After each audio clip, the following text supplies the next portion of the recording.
Salut Sophie! Salut Florian! Et bonjour à tous, bonjour à toutes et bienvenue dans ce nouvel épisode du Courrier de la Sterne qui aura un début, mais on ne sait pas s'il y aura une fin, vu qu'on est en train de cramer et que ça se trouve, Sophie et moi, on va perdre connaissance avant la fin de l'émission. Bref, restez avec nous et vous découvrirez ce qui se passera.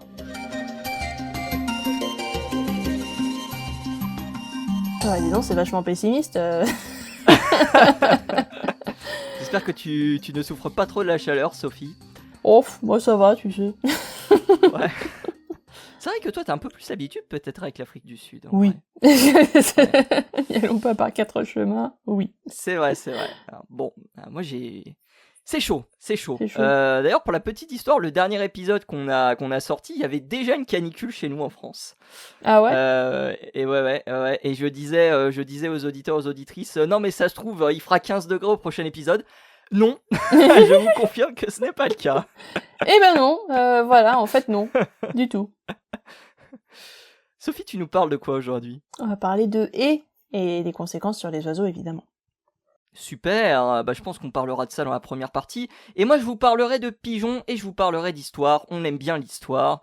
Ce sera dans la seconde partie. On va revenir un petit peu sur les pigeons ramiers. Voilà. Ah bah allez. Eh oui. Mais avant tout ça, Sophie, on va commencer notre petite rétro piou-piou. Je vais la commencer. On va parler de grand tétras, Sophie. Oh, on en a déjà parlé de grand tétras. Exactement, de cet oiseau. Alors, faut savoir qu'il y a eu un 3e lâcher de grand tétras dans les Vosges. Ça s'est passé entre avril et mai dernier. C'est 17 individus qui ont été relâchés dans le massif, ce qui porte à 20 ou 22, on n'est pas sûr du chiffre exact, le nombre d'oiseaux présents là-bas. On a déjà discuté des translocations, puisque c'est grosso modo ce qui s'est passé, c'est-à-dire qu'on a pris des individus de Suède ou de Norvège, je n'ai plus le pays en tête, et on les a transférés en France, et on a eu l'occasion aussi de discuter des soucis que ça entraînait entre ceux qui étaient favorables et ceux qui étaient défavorables justement à ces opérations de translocation. Alors, il y a quand même quelques sources d'espoir, puisque lors de la seconde translocation, il y a eu visiblement 2 nidifications qui se sont produits. Les poules ont démarré chacune une nidification. Vraisemblablement, celle-ci a échoué à cause de prédateurs, mais il y a quand même des signes d'espoir pour que ces populations relâchées puissent se reproduire et surtout donner naissance à des petits qui permettront peut-être de repeupler le massif des Vosges de grands tétras, mais comme on en avait parlé dans un précédent épisode, c'est beaucoup plus compliqué que ça. Voilà. Eh ben écoute, c'est plutôt une bonne nouvelle du coup. Oui, c'est plutôt une bonne nouvelle, mais reste quand même qu'on avait parlé aussi de tout ce qui concernait problématique de chasse, problématique du loisir aussi, qui pouvait affecter l'environnement de ces oiseaux dans le Grand Ballon des Vosges, puisque c'est là où ces oiseaux sont introduits, et ça c'est aussi des paramètres à prendre en considération et qui pourraient limiter le succès de l'opération. En plus, évidemment, de cette histoire de translocation qui ne ravit pas tout le monde. Et je crois d'ailleurs, Sophie, que tu n'avais pas forcément été ravie non plus de cette idée de translocation à l'époque. Oui, non, après, tout dépend des conditions, je crois, comme on en avait parlé, il me semble. Mais oui. Bon, écoute, c'est toujours mieux que rien, on va pas se plaindre, voilà. C'est déjà ça. De ton côté? Alors de mon côté, on a la création d'une nouvelle zone protégée, cette fois-ci marine. On a la création d'une nouvelle espèce. Pas d'une nouvelle espèce, d'une zone protégée. Colossal Biosciences a réussi à créer une nouvelle espèce. Encore une, oh mon dieu. Encore une. Non, heureusement, ce n'est pas eux. Donc on a, alors c'est au niveau des Pays-Bas, sur la côte qui s'appelle Hollandskust. Je sais pas si je prononce bien, mais on va dire que. Et donc cet endroit, maintenant, est devenu une grande zone protégée marine, notamment pour les oiseaux, et elle va être protégée pas n'importe comment, elle va être protégée au terme de la directive oiseaux, donc pour l'Union européenne, que l'on connaît évidemment très bien dans le Courrier de la Sterne, parce qu'on en a parlé plusieurs fois, c'est cette fameuse directive européenne qui d'abord avait été établie en 1979, puis ensuite a été révisée en 2009. C'est l'une des premières directives européennes sur l'environnement, et elle est très très bien connue à cause de ça. Et donc elle a des zones de protection spéciale qu'on appelle les ZPS, qui contiennent donc des endroits bien particuliers avec beaucoup de biodiversité, et cette nouvelle zone protégée en fera partie parce qu'elle a plein d'oiseaux. Alors on a des sternes, on a évidemment des goélands, mais on a aussi plein d'autres espèces, que ce soit des cormorans, que ce soit des grèbes, enfin bref, il y a plein de choses là-dedans et on est très heureux évidemment que cette zone soit protégée enfin, parce que ça veut dire que ces espèces vont pouvoir s'y installer ou utiliser la zone comme territoire de repos pendant la migration par exemple, ce qui n'est pas plus mal Super. non plus. Oui, totalement. Et Sophie, est-ce que tu connais le pic à face blanche? Alors, je connais le pic à bec ivoire, mais à part ça... Ah, et pourtant, on est à peu près au même endroit puisqu'on est aux États-Unis. Alors c'est un pic un petit peu particulier qui ressemble un petit peu, je trouve, au pic et pêchette que l'on a chez nous. D'accord. Voilà, même s'il a un petit peu moins de rouge que le pic et pêchette que l'on trouve. Et c'est un oiseau, c'est un pic qui a une particularité assez intéressante puisque il pratique la nidification coopérative, ce qui est très rare chez les pics, puisque généralement ce sont uniquement les deux parents qui vont s'occuper des soins parentaux. Et ben là, on a aussi d'autres membres du groupe familial qui vont participer à ces soins, généralement des jeunes d'une précédente année.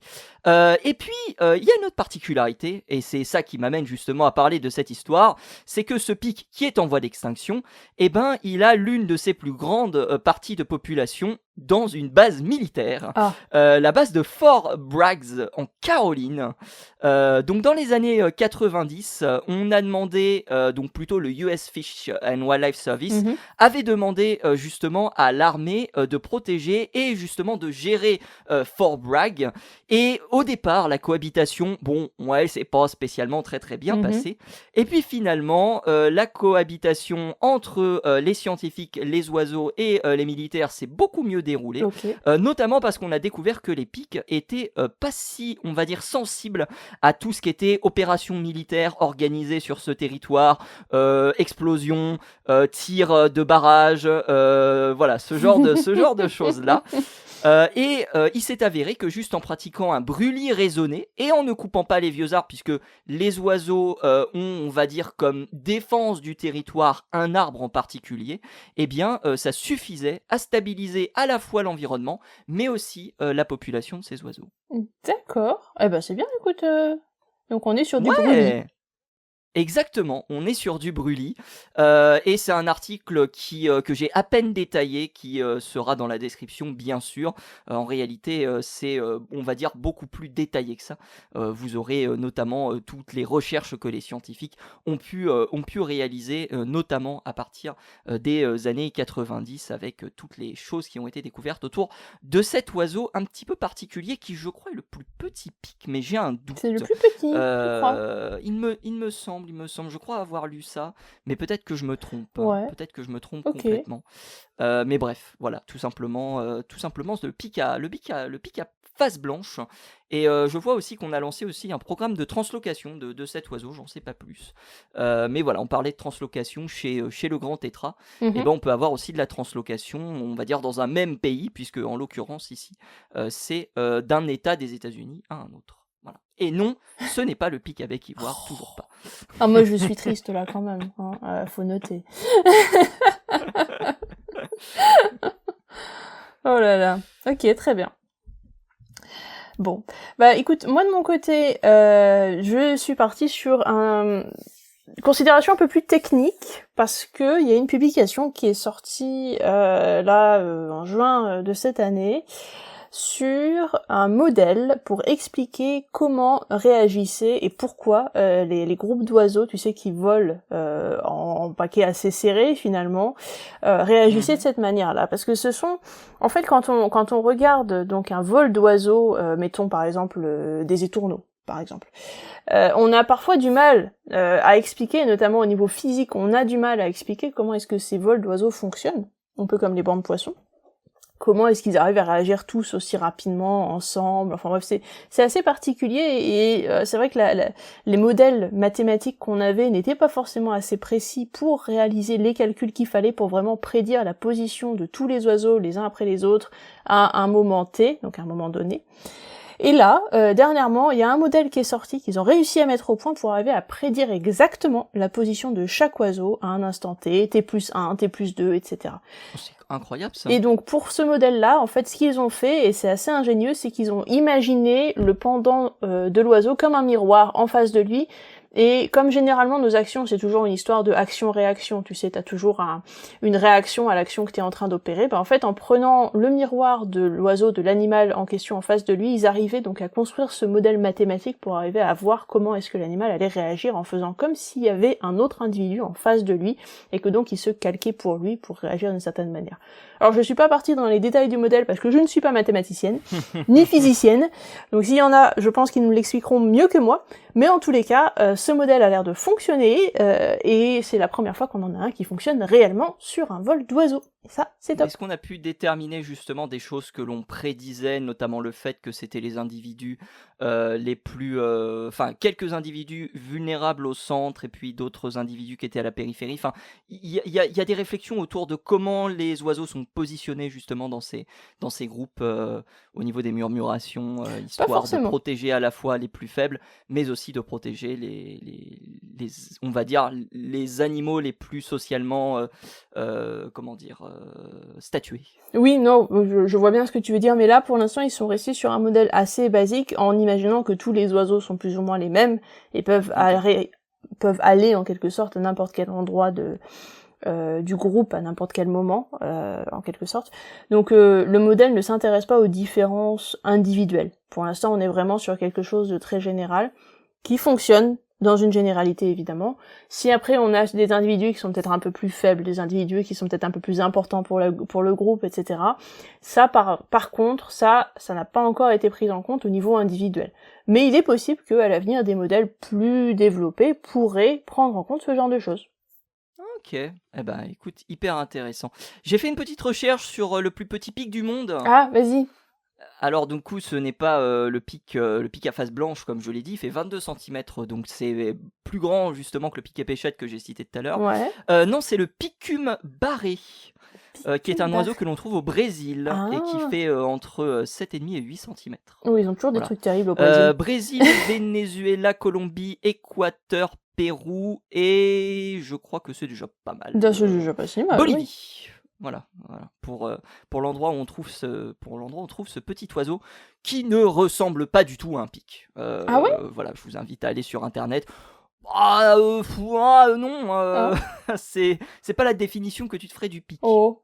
Ça ressemble plus à un petit passereau que t'aurais dans ton jardin, quoi. Voilà. Mais c'est bien un oiseau de la famille des Piscidae, donc bien un oiseau qui fait partie des pics et apparentés. Voilà. D'accord, donc ça ressemble à un petit passereau. Ok, très bien. Ouais, exactement. Très bien. Est-ce que tu as encore une dernière info, Sophie, à rajouter ou pas ? Alors, oui, j'en avais. On a découvert, alors pour les férus de paléontologie, un dinosaure à 4 ailes qui serait assez lié au Vélociraptor et qui vivait en Chine à l'époque et qui du coup s'appellerait, alors je prononce certainement très très mal, mais du coup ça s'appellerait Il ne t'en voudra pas. Chiangmaensis. De l'endroit du coup. Il vivrait il y a environ 120 millions d'années. Et c'est intéressant parce qu'on n'a pas tant d'oiseaux ou d'ancêtres des oiseaux que ça qui ont 4 ailes. On connaît Microraptor évidemment, mais il y en a pas tant que ça. Et lui effectivement, vous avez à la fois des plumes donc sur les ailes, mais aussi des plumes sur les pattes et des longues plumes qui auraient pu servir au vol ou au moins à planer en tous les cas. Vol pas forcément parce qu'on n'est pas sur de la plume comme celle des oiseaux actuels, la plume de vol asymétrique, hein. Mais on reste sur un oiseau qui a quand même une bonne portance et qui aurait tout à fait pu planer d'un arbre à l'autre grâce à ça. Ok, eh ben merci pour ce point paléontologique. Sophie, on va rester avec toi puisque on va parler de haies. C'est un sujet qu'on a, je crois, jamais évoqué dans l'émission alors que c'est hyper important pour les oiseaux. Je crois pas. Eh ben, en tout cas, c'est juste après ça.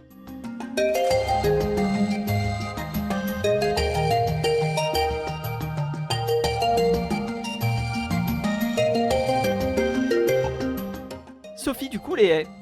Alors, donc pour les haies, je savais pas qu'on l'avait jamais évoqué dans l'émission. En fait, c'est marrant. Jamais évoqué On n'a jamais évoqué le sujet, je crois pas. D'accord, je Peut-être qu'on pensais. a dû le dire en disant les S c'est important et tout, mais on n'a jamais expliqué pourquoi les S étaient importants ou quoi d'autre. Enfin, après, tout dépend de ce que toi tu vas dire de ton côté, mais D'accord. je crois que c'est un truc Bah, qu'on tu n'a vois, jamais évoqué dans le courrier de la Citerne, tu vois. c'est marrant, j'étais persuadée qu'on avait au moins évoqué le sujet au moins une fois, mais du coup, bon bah, Pas sûr. écoutez, bah, voilà, Après, c'est bien. Il y a 160 épisodes, il y a plus de 400 sujets qui ont été couverts dans l'émission. donc, Mais oui.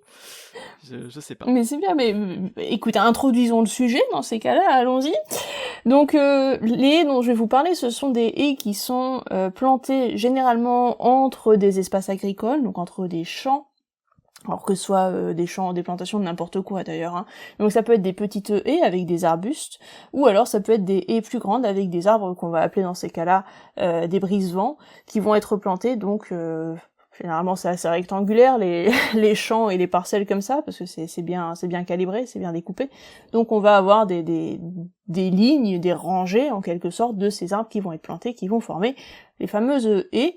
Et l'avantage de ces haies, on a tendance à dire qu'il est double. D'un côté, ça fait effectivement, comme on le dit, brise-vent, ça va éviter l'érosion des sols, ça va permettre donc de garder le sol là où il est et de conserver un peu de sa fertilité, pour pas que le contenu de ce que vous avez au sol s'en aille. Et ça permet aussi donc de protéger par extension les plantes que vous y cultivez. Mais ça permet aussi, en deuxième temps, d'accueillir une biodiversité, notamment des oiseaux, des insectes, etc., qui vont pouvoir à la fois protéger vos cultures et votre champ, par exemple en étant des prédateurs, des ravageurs qui peuvent s'y trouver, mais aussi, tout simplement, en encourageant une diversité d'insectes qui vont peut-être être intéressants pour la fertilisation, mettons, de vos cultures, ou ce genre de choses, ou la montée en graines de certaines. Et donc tout ça, c'est généralement conseillé comme étant de bonnes pratiques agricoles, de bonnes pratiques environnementales, qui vont vous permettre d'avoir donc une agriculture diversifiée, mais aussi une agriculture souvent raisonnée d'ailleurs, et avec de bons rendements, tout en étant quelque chose d'assez simple à mettre en place finalement, parce que bon, planter des arbustes ou laisser des arbustes pousser sur un côté du champ, c'est pas non plus très compliqué. Et souvent, c'est pas forcément des endroits qu'on va beaucoup entretenir, parce qu'on va les laisser un petit peu sauvages, justement, pour encourager cette biodiversité, essayer de faire en sorte que, voilà, ça se développe bien. En fait, alors, il y a eu une étude qui est sortie récemment, et ça a été un petit peu curieux, parce que là, elle est ressortie, il me semble, en juin 2022, le 22 juin, 2026, et là, c'est au Japon que ça s'est passé, donc c'est des chercheurs japonais qui sont allés étudier sur le terrain comment ça fonctionnait. Ils sont allés étudier, en fait, l'abondance des oiseaux dans ces zones, notamment plantées d'arbres, au Japon, et l'utilité et quelles espèces surtout d'oiseaux on pouvait retrouver dans ces endroits-là. Et est-ce que ça augmentait la diversité des oiseaux, augmentait la quantité de certaines espèces par rapport aux zones où il n'y avait pas de haies, ou au contraire est-ce que certaines espèces diminuaient peut-être en nombre lorsqu'on plantait certains arbres, etc. Et donc les résultats finalement sont assez intéressants, parce que pour certains oiseaux, effectivement, la présence d'arbres va augmenter les effectifs, ce qui semble tout à fait logique, parce que tu leur offres en quelque sorte le gîte et le couvert, parce que sur des arbres, tu vas avoir aussi des insectes, tu vas avoir plein de choses, et puis tu vas leur permettre d'avoir un site de nidification sur certains arbres, enfin bref, il y a tout compris dans un arbre, en quelque sorte. Donc de manière naturelle, tu vas dire c'est bien de planter un arbre pour un oiseau. En fait, il y a certains oiseaux pour lesquels c'est pas forcément une bonne idée, parce que tous les oiseaux qui vont, par exemple, nicher au sol, qui préfèrent, mettons, les zones humides, par exemple, les avec... alouettes, par exemple. Voilà. Par exemple, des zones qui vont être très basses, ou alors des buissons très très bas, peut-être. Tout ce qui est oiseaux qui vivent plus dans les prairies, par exemple, hein, il y en a aussi beaucoup. Tous ces oiseaux-là vont avoir plus de mal à s'adapter à la plantation d'arbres et de haies. Et donc c'est ce que l'étude a prouvé, parce qu'il se trouve que pas mal d'oiseaux, et notamment les oiseaux inféodés aux prairies et aux milieux un peu aquatiques, ou en tout cas aux marécageux, ils vont diminuer leurs effectifs d'à peu près 70% si vous plantez des haies constituées d'arbres. Et oui, et donc c'est pas n'importe quoi, c'est quand même beaucoup. Et c'est là qu'on va se poser donc la question, est-ce que ces haies d'arbres finalement sont bénéfiques, ou au contraire sont un problème pour la biodiversité ? Et... Oh là là, va pas falloir dire ça. c'est intéressant parce que c'est un sujet justement qui fait polémique. C'est pour ça Totalement. que je voulais en parler, justement pour ce genre de réaction.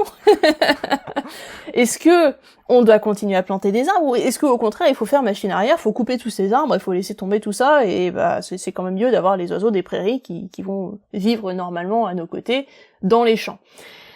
Bah c'est pas forcément une meilleure idée de couper les arbres non plus. En fait, ce que proposent les chercheurs, et je pense c'est tout à fait ce qu'on devrait faire au jour le jour, en quelque sorte, avec un peu de sens commun, comme d'habitude, c'est une moyenne d'un peu tout ça. C'est-à-dire que planter un arbre, c'est certainement très bien, mais vous allez pas juste planter une rangée de toujours la même essence, parce que bah ça va juste favoriser le même type d'oiseaux. On sait très bien qu'on a des espèces d'oiseaux qui sont inféodées à certaines essences d'arbres ou de plantes quelles qu'elles soient. Donc si vous plantez uniquement cette essence d'arbre, eh ben vous allez évidemment favoriser cette espèce d'oiseau particulière. Maintenant, si vous plantez une diversité d'arbres et de buissons dans différentes proportions, et voilà, il y a possiblement une diversité d'oiseaux qui vont venir s'y installer, parce que là, vous avez un écosystème qui va être varié, ce qui est différent de planter juste toujours la même rangée, de toujours le même arbre. Donc encore une fois, planter des arbres, oui, mais pas n'importe comment. C'est ça qui est important à retenir, c'est qu'il faut planter un peu de tout, surtout des essences locales, si on veut favoriser la biodiversité locale. Et un autre point intéressant aussi, c'est que, certes, c'est très bien d'avoir des coupe-vents, et c'est très bien d'avoir des arbres, mais il faut aussi penser aux oiseaux et aux espèces qui vont plus être inféodées à des milieux comme les zones humides par exemple, où là on aura besoin de conserver quelques mares, on va avoir besoin de conserver quelques milieux un petit peu aquatiques, qui certes pendant l'été vont pas être top parce qu'il va y avoir du moustique et ce genre de choses, mais qui finalement sont essentiels pour certaines espèces, et que oui, un petit marécage c'est aussi important pour ce genre de choses, et non on va pas tout réduire en se disant on va juste planter des arbres et ça passera très bien. Comme d'habitude, il faut un peu de tout. Voilà. Tu sais à quoi ça me fait penser? C'était une étude que tu avais discutée dans le courrier de la Sterne. Mm-hmm. Je crois que c'était en Amérique du Sud, si je dis pas de bêtises, et c'était les zones de transition. Oui. Où tu disais effectivement que la faune était très présente dans ces zones de transition et que ça a surpris beaucoup de gens parce qu'on pensait au contraire que la faune serait impactée justement par le fait qu'on n'ait pas forcément des environnements bien définis. Mm-hmm. On se retrouve un peu dans ce même cas de figure finalement. Exactement, c'est un peu le même cas de figure parce que justement, on a besoin, enfin en tout cas c'est ce que l'étude dit, on a vraiment besoin d'avoir une diversité dans tout ce qu'on fait au final. Tu peux pas juste t'amuser à avoir juste un type de truc, et dans ces zones où tu peux avoir une diversité de plantes, bah tu vas aussi avoir une diversité d'insectes et d'oiseaux par extension. Mais surtout, voilà, faut penser à la diversité des environnements en général, parce que ça, c'est quelque chose qui n'est pas fait souvent autour de nos cultures. On a tendance à assécher les endroits où il y a des petits marécages ou des petites mares, parce qu'on se dit, je préfère planter un truc, par exemple. Ou alors c'est dangereux parce qu'on a des moustiques, on a des choses qui vont pas être top, c'est pas terrible pour les maladies, etc. Mais en fait, c'est des zones qui sont très très utiles et qu'on aurait tort d'assécher pour beaucoup de raisons. Moi, c'est un truc que j'ai découvert en faisant cette émission justement avec toi. Tu parles justement souvent de cases, notamment le fait qu'on range les espèces dans des cases. Un peu la même chose pour les environnements finalement, et c'est peut-être justement une bonne idée de décloisonner cette idée de case, parce qu'on est en train de se rendre compte effectivement que les écosystèmes communiquent beaucoup plus et beaucoup plus efficacement lorsqu'on a, on va dire, un mélange justement de ces écosystèmes-là. Exactement. Et surtout dans un contexte de changement climatique, où là on a une évolution très très rapide des environnements et des espèces qui y sont associées, Totalement. on a besoin d'avoir ce mix d'espèces d'essences végétales pour justement avoir un mix d'espèces qui puissent venir s'y installer et s'y adapter. Ça permet une meilleure transition, tout simplement. Et ça, c'est important. Du coup, quels seraient les conseils à donner, Sophie? Alors, les conseils à donner, en tout cas pour le moment, après ils vont évidemment poursuivre les recherches et continuer leurs études sur le sujet, il y a des perspectives de recherche.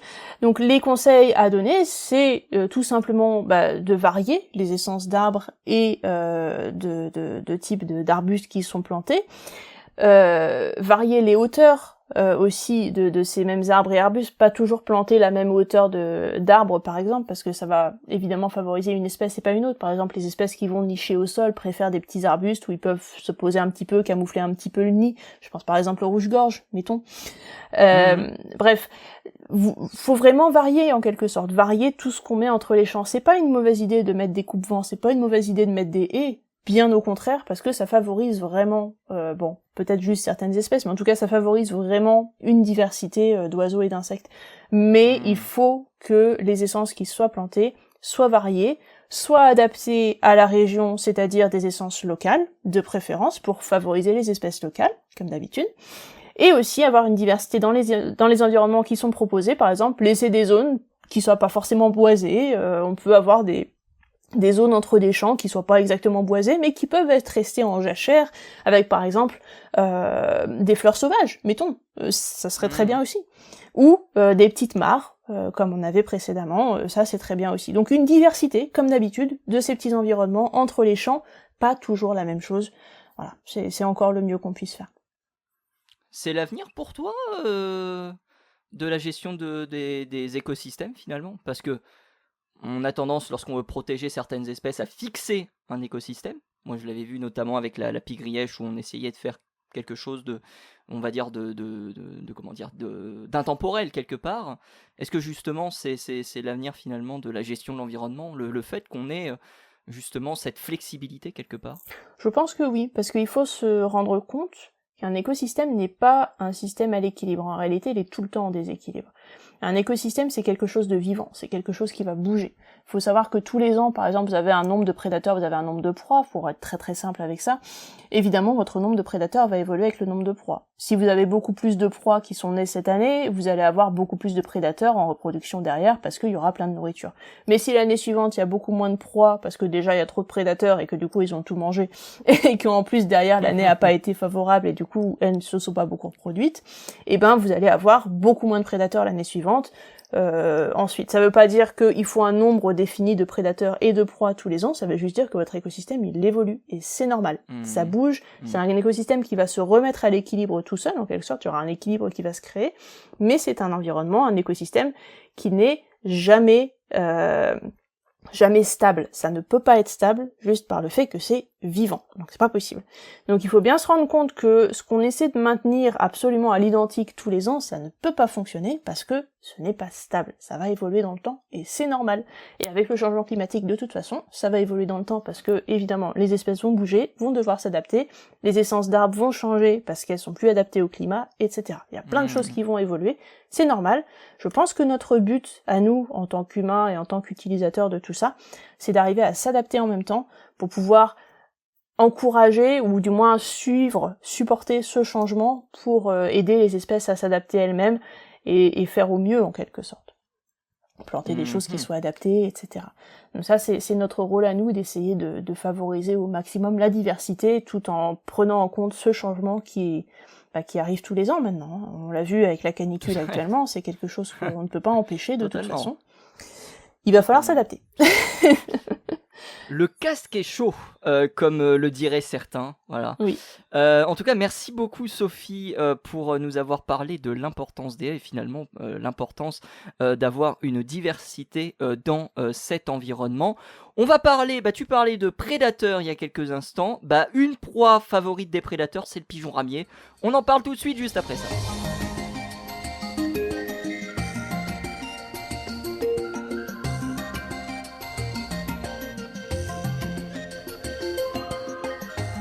Sophie, on revient dans l'histoire. On a parlé de rapaces il n'y a pas très longtemps. On va inverser les rôles puisqu'on va parler de proies cette fois-ci. Aha. On va parler de pigeons avec une nouvelle étude publiée par l'université de Cambridge. Rien que ça. Sympa. Donc c'est Anderson Carter et son équipe qui nous font remonter à l'âge du bronze. On est en Chypre. Alors l'âge du bronze, c'est une période qui s'étale de moins 2000 avant notre ère à moins 800, grosso modo.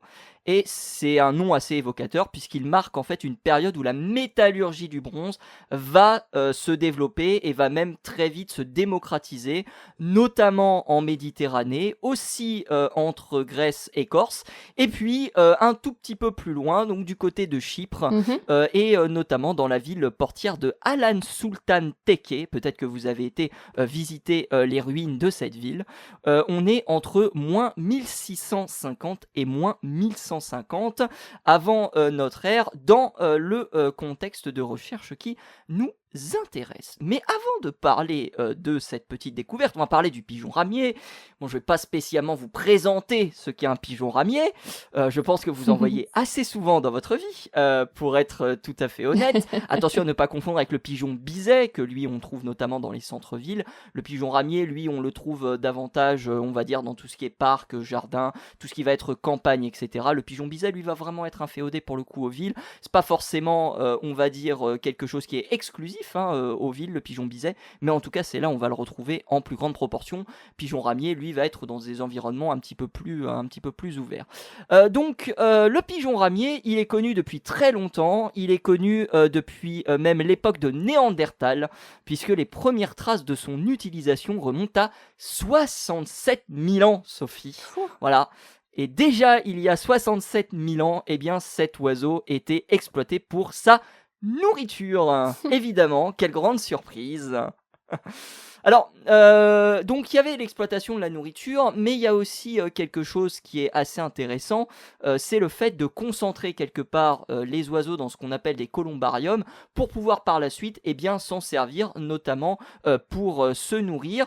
Ça, ce serait quelque chose qui serait apparu aux alentours du 1er siècle avant notre ère du côté de l'Irak. Ouais. On n'en est pas sûr à 100%, d'ailleurs je dis 1er siècle, oui c'est 1er siècle, premier millénaire, pardon, pas premier siècle, premier millénaire, mais c'est plus davantage du côté de la Grèce, vers moins 400, qu'on aurait quelque part l'apparition des premiers columbariums, grosso modo. D'accord. Alors, je parlais de moins 400, je parlais de moins 1000, donc avec cette histoire d'Irak. Moi, j'ai dit que la ville portière de Alan Sultan Tekke, elle nous intéressait puisqu'on est dans une période entre moins 1650 et moins 1000, entre moins 1650 et moins 1150. Donc du coup, à quoi qu'est-ce que nous apprend cette étude ? Eh ben, les chercheurs, ils ont identifié des collections d'ossements d'oiseaux provenant donc du pigeon ramier, et ils ont procédé à une analyse isotopique pour savoir quel était le régime alimentaire de ces pigeons. Okay. Et, surprise Sophie, ils ont découvert que les oiseaux et les humains partageaient le même régime alimentaire. D'accord. Alors, qu'est-ce que ça veut dire ?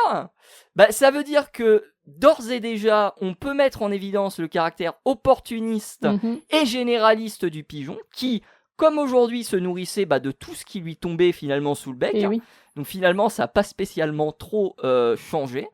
Et puis, on peut aussi éventuellement repousser la possibilité que l'oiseau était probablement semi-domestiqué de quasiment 1000 ans, puisque, on suppose que la possible domestication du pigeon, elle remonte, comme je l'ai dit, aux alentours de moins 400, moins 1000, si on se réfère aux tentatives qui ont été faites en Irak, en tout cas aux découvertes qui ont été faites en Irak. Alors, ils étaient, ces pigeons, nourris de la même manière que les humains. L'intérêt était de savoir aussi à quoi ils pouvaient servir d'autres. Eh bien, on a découvert que les ossements de notre pigeon ramier pouvaient servir de manière rituelle, puisque les chercheurs ont découvert aussi de nombreux ossements qui étaient rassemblés et calcinés ensemble, ce qui suggère une utilisation cérémoniale ou artificielle. Pardon, pas artificielle, sacrificielle. La chaleur rend cet épisode beaucoup plus compliqué qu'on le croit. Oui. Mais en tout cas, voilà, utilisation cérémoniale ou sacrificielle. Mais il y a quand même une question qui se pose, c'est que si on a autant de pigeons, c'est que on avait possiblement donc des oiseaux qui se rassemblaient dans une ville, ou peut-être des oiseaux qui étaient conservés dans des columbariums, ou en tout cas désapparentés à des columbariums. Et visiblement, il n'y a aucune structure qui n'a été retrouvée sur le site. Alors, il y a plusieurs hypothèses qui émanent. Peut-être le fait que ça a été détruit, par exemple, c'est tout à fait probable. Mais il y a aussi le fait que l'environnement qui est présent justement à proximité de la ville était favorable à l'installation de l'oiseau, qui pouvait notamment nicher dans des dortoirs ou des falaises. Et donc, ça peut être justement là que les oiseaux étaient récupérés et amenés en ville pour par la suite soit être mangés, soit utilisés de manière sacrificielle. Mais les recherches doivent être approfondies pour justement déterminer si ces oiseaux venaient de là ou pas. Voilà pour notre pigeon ramier et son utilisation à l'âge de bronze. C'est marrant, ça a quand même le même régime alimentaire. Ouais, c'est incroyable. Hein.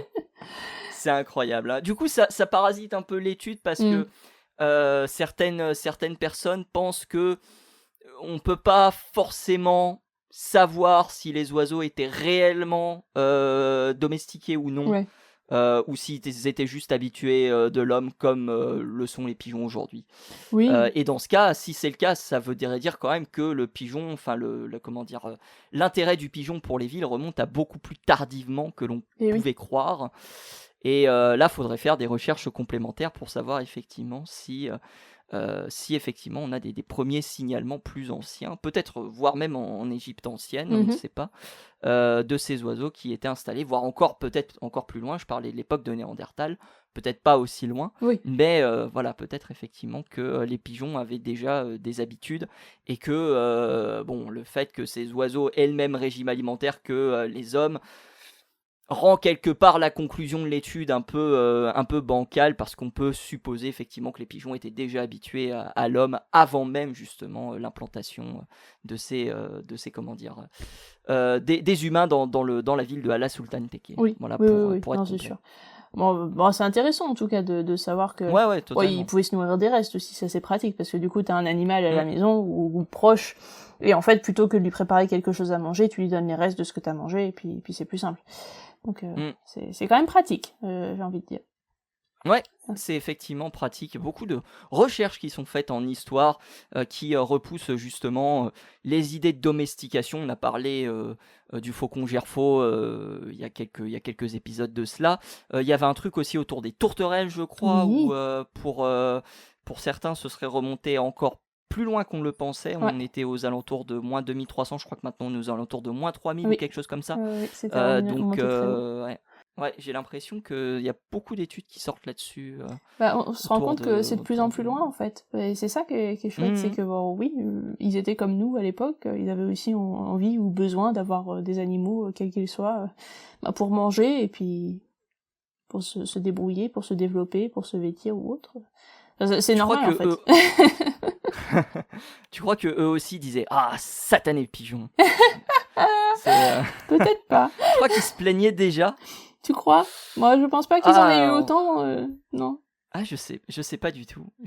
Faudrait qu'on retrouve des manuscrits ou des trucs comme ça pour savoir si effectivement ces oiseaux étaient déjà problématiques. Et puis il y a le fait peut-être que cet oiseau était peut-être associé à certaines divinités ou autres. On parlait d'utilisation sacrificielle, ça peut être justement dans le cadre d'un dieu justement.